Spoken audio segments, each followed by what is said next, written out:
Russia బెదిరింపులకు America రంగంలోకి దిగింది. యూరప్ దేశాలకు నేనున్నానంటూ అణుబాంబులు మోసుకొచ్చింది. నాటో దేశాల మైత్రి పేరుతో వచ్చిన అమెరికా B-61 బాంబులు ఇప్పుడు రష్యాకు నిద్రలేని రాత్రులు గడిపేలా చేస్తుంది. 2008లో మాయమైన అణ్వాయుధాలు ఇప్పుడు తిరిగి లండన్ చేరుకున్నాయి. ఉద్దేశపూర్వకంగా సైనిక విమానం ట్రాన్స్పాండర్ ఆన్ చేసి వార్నింగ్ బెల్స్ మోగించింది. బెదిరింపులకు దిగే రష్యాకు దబిడిదిబిడేనన్న సంకేతాలు పంపించింది. యూరప్ కు నేనున్నానంటూ అమెరికా పుతిన్ కు గట్టి హెచ్చరిక పంపించింది. యూరప్ లో అమెరికా అణ్వాయుధాల మళ్లీ మోహరించింది. రష్యాకు బలమైన సంకేతం పంపించింది.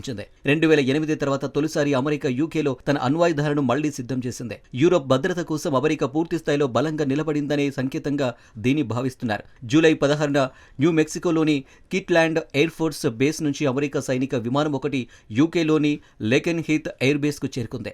లేకెన్ హీత్ లోని ఎయిర్ బేస్ కు ఒక అమెరికా సైనిక విమానం దాని ట్రాన్స్పాండర్ ను ఆన్ చేసి ఎగిరిందని రక్షణ విశ్లేషణ సంస్థ ఓపెన్ సోర్స్ డేటా వివరించింది. C-17 విమానంలో అణ్వాయుధాలను రవాణా చేసే యుఎస్ వైమానిక దళం prime nuclear airlift force పాల్గొందని, మరే ఇతర దేశ భూభాగం మీదకు ప్రయాణించలేదని పసిఫిక్ ఫోరంలో యూరప్ కు చెందిన సీనియర్ ఫెలో ఫిలియం ఆల్బెర్ట్ తెలిపారు. అమెరికా, యూకేతో సహా యూరప్ దేశాలు తమ అణ్వాయుధాల సమాచారం గురించి వ్యాఖ్యానించకూడదనే విధానాలకు కట్టుబడి ఉన్నాయి.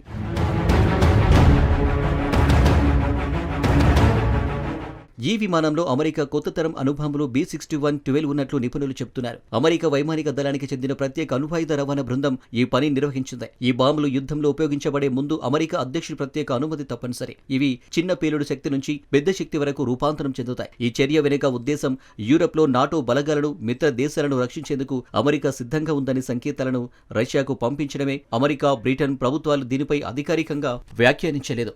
రష్యా అధ్యక్షుడు పుతిన్ యూరప్పై అణుముప్పు సూచనలు చేస్తుండటంతో ఈ చర్యను అమెరికా నుంచి ముందస్తు హెచ్చరికగా పరిగణిస్తారు. యూకే ఇప్పటికే F-35A ఫైటర్ జెట్లను కొనుగోలు చేస్తుంది. ఇవి B-61 బాంబులను మోయగలవు. ఇది యూరప్ లో భద్రతా సమీకరణాన్ని మార్చే ఒక కీలక మలుపుగా చెప్పాలి ఉంటుంది. రష్యా, నాటో మధ్య అణువ్యూహంలో ఇది కొత్త అధ్యాయం మొదలైనట్లే. లండన్ చేరిన అణుబాంబులు రష్యా దూకుడును తగ్గించడమే కాదు, ఉలిక్కిపడేలా చేస్తున్నాయి. ఇది అమెరికా, నాటో అణువ్యూహంలో కొత్త అధ్యాయం మాత్రమే కాదు, రష్యాను దెబ్బకొట్టేందుకు ఉక్రెయిన్ కోసం చేసే యుద్ధంగాను వచ్చే రోజుల్లో చూడాల్సి ఉంటుంది.